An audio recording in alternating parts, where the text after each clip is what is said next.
Сәлеметсіңдер ме оқушылар?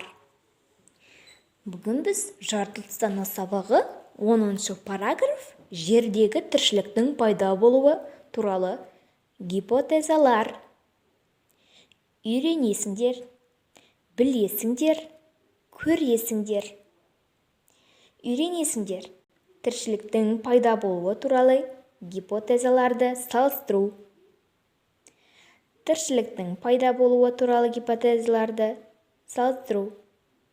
Көресіңдер, гипотезалардың дәлелденуі және оған қарсылар.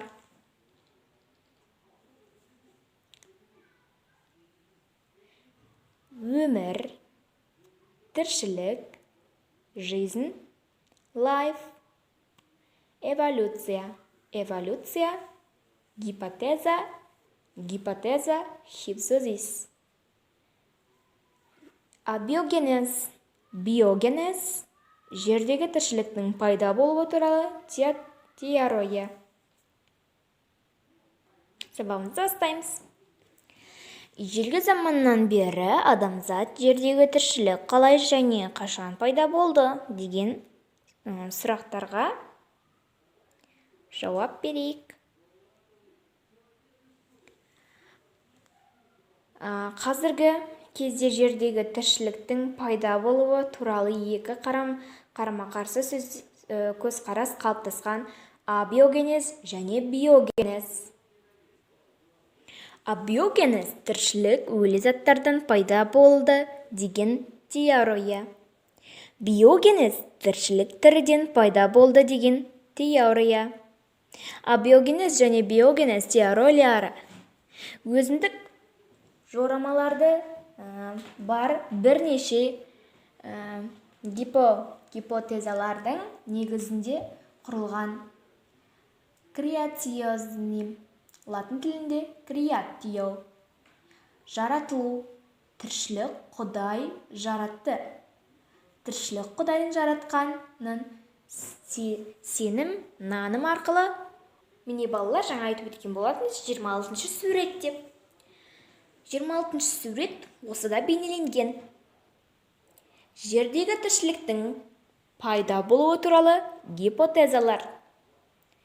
Гипотезалар екіге бөлінеді, яғни биогенез және абиогенез. Балалар осы сөзді, кестені дәптерімізге көшіріп есте сақтап аламыз. Биогенез, яғни гипотезалар биогенез және абиогенез деп бөлінеді екен. Креационизм, панспермия, стационарлық, яғни биогенез үшке бөлінеді екен.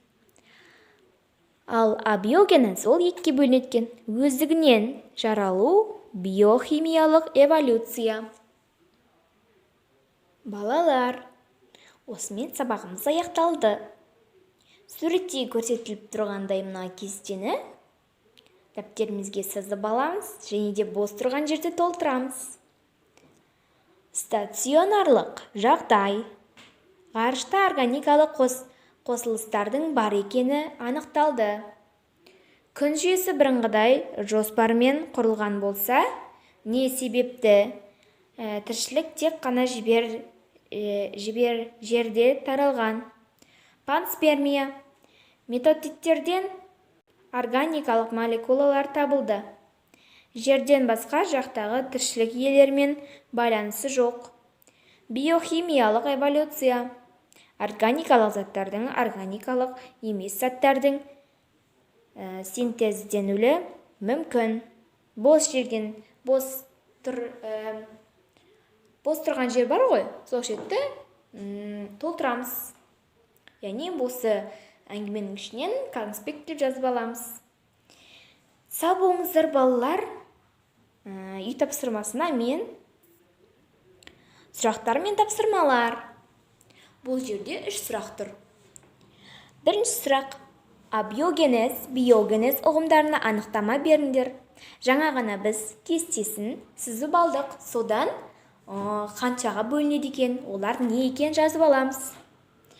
Екінші сұрақ: сенің ойыңша қайсы гипотеза дұрыс деп ойлайсың?